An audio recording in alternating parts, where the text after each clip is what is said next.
श्री सुशील कुमार मोदी।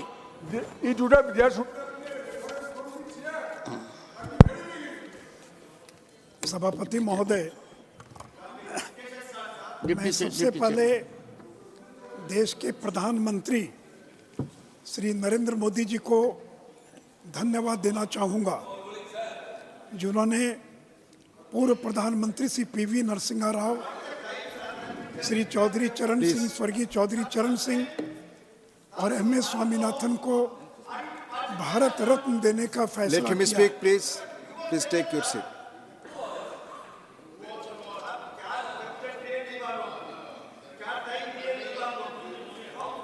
इनको बैठाइए पहले। Please take your seat. Already discussion has started, Keshav Rao ji. Honorable Chairman has already started. Please take your seat.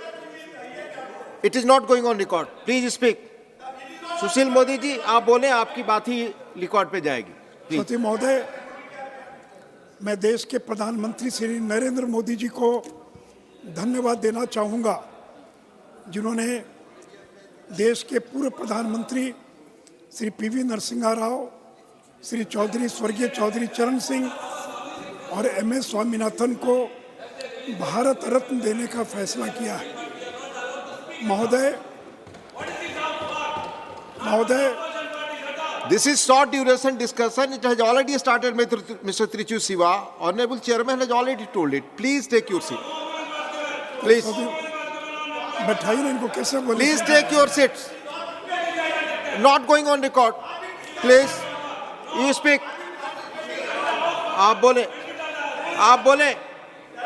इनको house को order में लाइए। मैं आग्रह कर रहा हूं, ऑलरेडी ये डिस्कशन शुरू हो चुका है। Short duration discussion on white paper. Honourable members, please take your seat. Already माननीय चेयरमैन साहब ने बताया कि डिस्कशन शुरू हो चुका है, सैंक्शनड है। He has already explained it. Please आप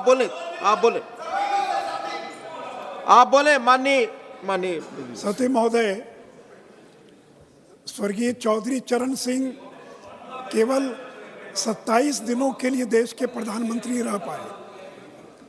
कांग्रेस ने समर्थन देने का ऐलान किया, लेकिन विश्वास मत हासिल करने के पहले कांग्रेस ने समर्थन वापस ले लिया और श्री चौधरी चरण सिंह जी संसद का मुंह नहीं देख पाए। और उसी प्रकार PV Narasimha Rao, white paper पे आप बोल रहे हैं? उसी पर बोल रहा हूँ जी, बोले। पीवी नरसिम्हा राव जो आर्थिक सुधार के जनक हैं, जिन्होंने 1991 का इकोनॉमिक रिफॉर्म किया, उस नरसिम्हा राव के शरीर का दाह संस्कार दिल्ली में नहीं होने दिया गया। नरसिम्हा राव जी का दाह संस्कार आंध्र में ले जाकर किया गया। उनका स्मारक कांग्रेस ने बनाने का काम नहीं किया। उनका स्मारक नरेंद्र मोदी की सरकार ने और दिल्ली में बनाने का काम किया। सभापति महोदय, जो नरसिम्हा राव इकोनॉमिक रिफॉर्म के लिए जाने जाते हैं, उस रिफॉर्म को आगे ले जाने में कांग्रेस के लोग नरसिम्हा राव इकोनॉमिक रिफॉर्म को भूल गए। सभापति महोदय, 2014 में जब नरेंद्र मोदी जी प्रधानमंत्री बने, उस समय देश की अर्थव्यवस्था नाजुक स्थिति में थी। पब्लिक फाइनेंस बुरी अवस्था में था। आर्थिक कुप्रबंधन और वित्तीय अनुशासनहीनता थी। अत्यधिक संकट की स्थिति थी। भ्रष्टाचार का बोलबाला था। Banking crisis was massive and stake was too large. Policy paralysis and project delays, नीतियों की अनिश्चितता और विरोध के कारण घरेलू निवासक विदेशों में जाने लगे। The decade of UPA was a lost decade. नेतृत्व का संकट था। अर्थव्यवस्था रास्ता भटक चुका था। आर्थिक कुप्रबंधन के कारण भारत के विकास की संभावनाओं को अवरुद्ध कर दिया और भारत एक फ्रेजाइल इकोनॉमी बन गया। उपसभापति महोदय, मैं सदन को बताना चाहूँगा कि यूपीए के जो 10 साल थे, that was the most corrupt regime which this country has ever seen.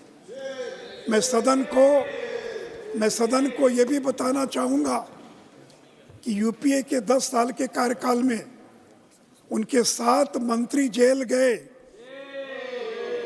Doctor A रजा, दयानिधि मारन, सुरेश कलमडी, पवन कुमार बंसल, अश्विनी कुमार, वीरभद्र सिंह, अशोक चौहान, ये 7 लोग जो यूपीए सरकार में मंत्री थे उनको इस्तीफा देना पड़ा और उनको जेल जाना पड़ा। डॉक्टर ए रजा ये 15 महीने जेल रहे। सुरेश कलमडी जो कॉमनवेल्थ गेम्स के ऑर्गेनाइजिंग कमेटी के चेयरमैन थे, 10 महीने तिहाड़ जेल में रहे। अशोक चौहान जो महाराष्ट्र के मुख्यमंत्री थे, आदर्श हाउसिंग सोसाइटी घोटाले में जो कारगिल के वार विडोज के लिए जो फ्लैट्स बने थे वो सिविलियंस को देने का काम किया। दयानिधि मारन और उनके भाई कलानिधि मारन 2G स्कैम के अभियुक्त थे, इनको भी कैबिनेट से इस्तीफा देना पड़ा। श्री पीके बंसल, इनको रेल मंत्री से इस्तीफा देना पड़ा। इनका भतीजा विजय सिंगला 90 लाख रुपया और रिश्वत लेते हुए और पकड़ा गया। लॉ मिनिस्टर अश्विनी कुमार, इनको इस्तीफा देना पड़ा क्योंकि कोल ब्लॉक स्कैम में सीबीआई जांच में हस्तक्षेप कर रहे थे। डॉक्टर वीरभद्र सिंह जो एमएसएमई के यूनियन मिनिस्टर थे, हिमाचल प्रदेश में विजिलेंस का मुकदमा दर्ज हुआ और उनको इस्तीफा देना पड़ा। शशि थरूर जो एक्सटर्नल अफेयर्स के स्टेट मिनिस्टर थे, आईपीएल टीम कोची के विवाद में उनको इस्तीफा देना पड़ा। तो सभापति महोदय, ये थी यूपीए की सरकार जिनके 7 मंत्रियों को भ्रष्टाचार के आरोप में या तो जेल जाना पड़ा और इस्तीफा देना पड़ा। सभापति महोदय, मैं जानना चाहता हूं कि नरेंद्र मोदी की सरकार को 10 साल हो गया, एक भी मंत्री पर कोई भ्रष्टाचार का आरोप नहीं लगा। प्रधानमंत्री पर कोई भ्रष्टाचार का आरोप नहीं लगा। राफेल का मुद्दा उठा, अडानी का मुद्दा उठा, कहा कि चौकीदार चोर है, सुप्रीम कोर्ट में माफी मांगनी पड़ी। और सभापति महोदय, ऐसी सरकार 10 साल तक सरकार में रहे और नरेंद्र मोदी जी लंबे समय तक गुजरात के मुख्यमंत्री थे, एक भी आरोप भ्रष्टाचार का नहीं लगा। और दूसरी ओर यूपी की सरकार, सभापति महोदय, कोयला ब्लॉक आवंटन, ये कोल ब्लॉक आवंटन में इन्होंने नियम बना दिया, पहले आओ पहले पाओ। ऐसा भी कोई नियम है दुनिया में कि जो पहले आएगा उसको कोयले का कैप्टिव माइंस मिल जाएगा? सीएजी के अनुसार 1,86,000 करोड़ का नुकसान हुआ। सुप्रीम कोर्ट ने 2014 में ऐसे आवंटन को रद्द कर दिया। 47 मामलों में फाइनल रिपोर्ट सबमिट हो गई, 14 में अभियुक्त को सजा हुई है। और दूसरी ओर जब नरेंद्र मोदी प्रधानमंत्री बने तो कोयले का ट्रांसपेरेंट तरीके से ऑक्शन हो रहा है, कोयले का रिकॉर्ड उत्पादन हुआ है।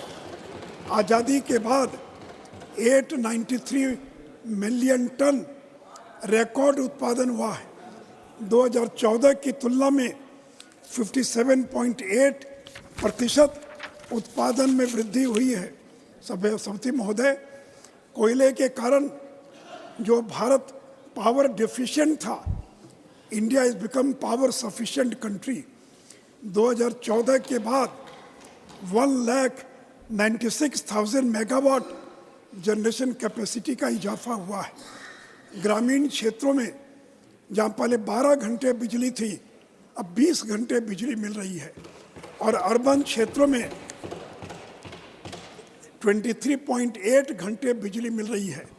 सती महोदय, 2G स्कैम कौन नहीं जानता है? 1,76,000 करोड़ का घोटाला हुआ। जो पोटेंशियल रेवेन्यू लॉस है वो 1,76,000 करोड़ है। नरेंद्र मोदी की सरकार बनी, Please take your seat. Please. आप बोले. सत्य महोदय, Nothing is going on record. Let spectrum him का speak. Option Please. पारदर्शी तरीके से हुआ है। 5G को दुनिया में सबसे फास्टेस्ट तरीके से रोल आउट किया गया। आज देश के 98% गांव में 5G और 4G पहुंच चुका है। और सत्य महोदय, जहां यूपी के ज़माने में 2G स्कैम हुआ, वहां 5G के कारण 3 लाख करोड़ सभी टेलीकॉम सर्विस प्रोवाइडर को ग्रॉस रेवेन्यू प्राप्त हुआ है। तो बताई नहीं, तो 5G के स्पेक्ट्रम ऑक्शन से सरकार को 1.5 लाख करोड़ का फायदा हुआ है। सत्य महोदय, UPA decade was a lost decade for telecom. BSNL को बर्बाद कर दिया इन लोगों ने।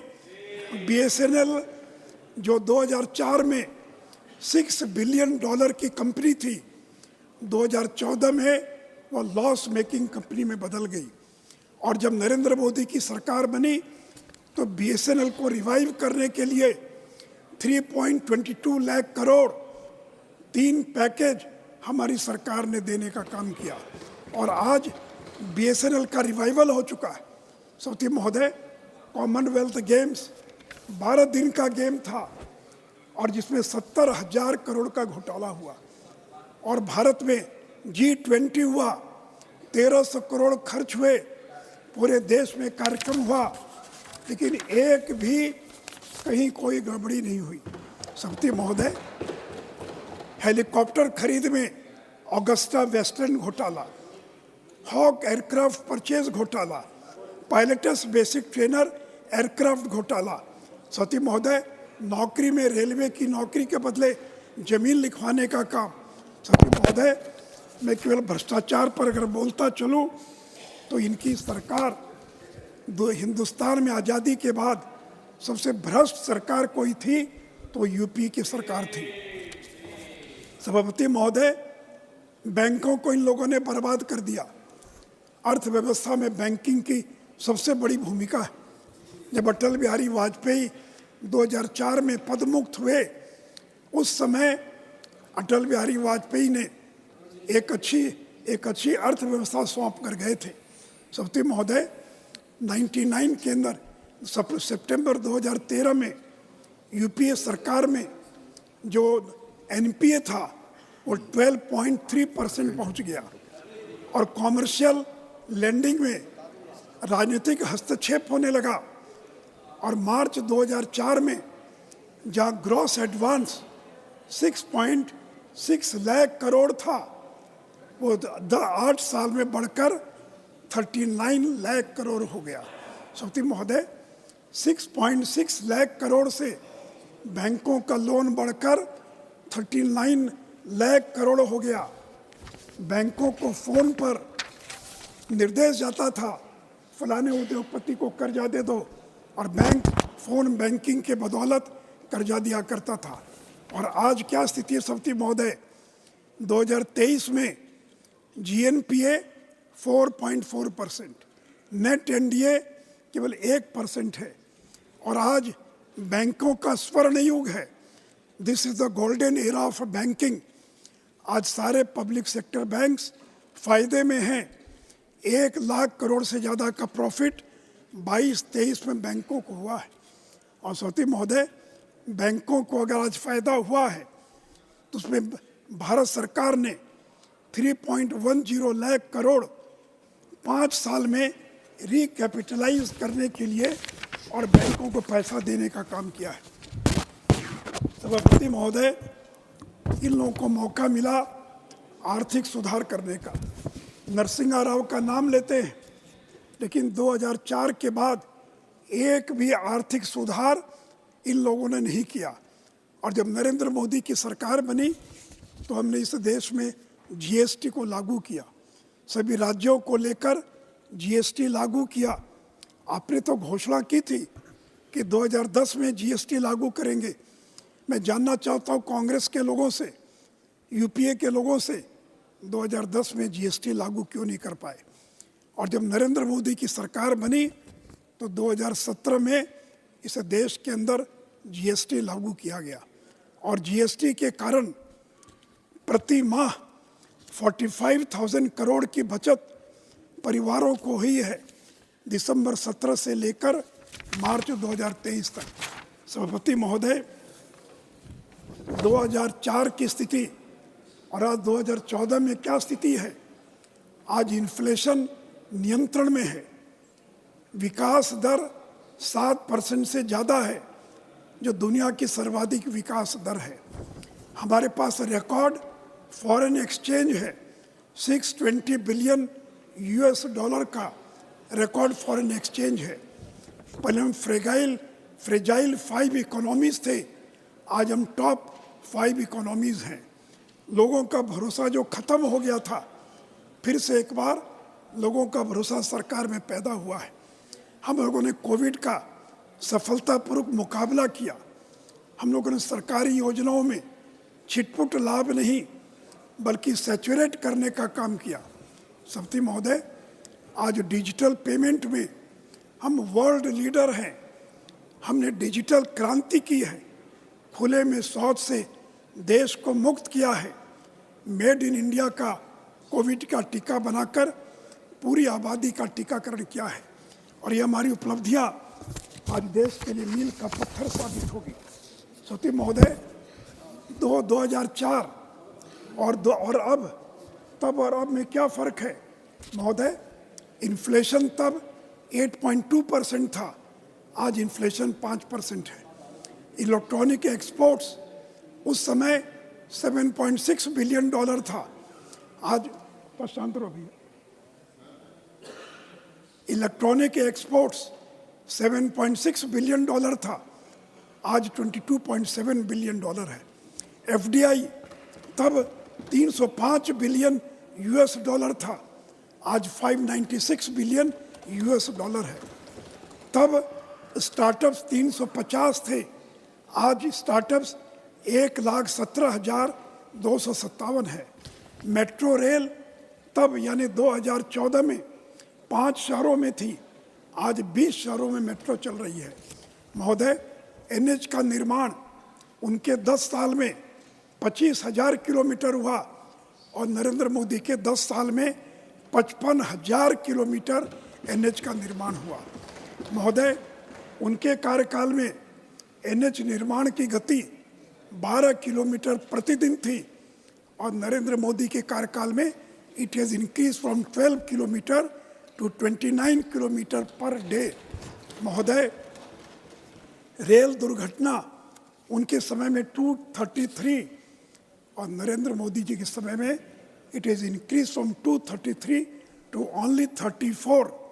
रेल का इलेक्ट्रिफिकेशन उनके ज़माने में 22,000 किलोमीटर और हमारे 10 साल में 60,000 किलोमीटर और इलेक्ट्रिफिकेशन हुआ है।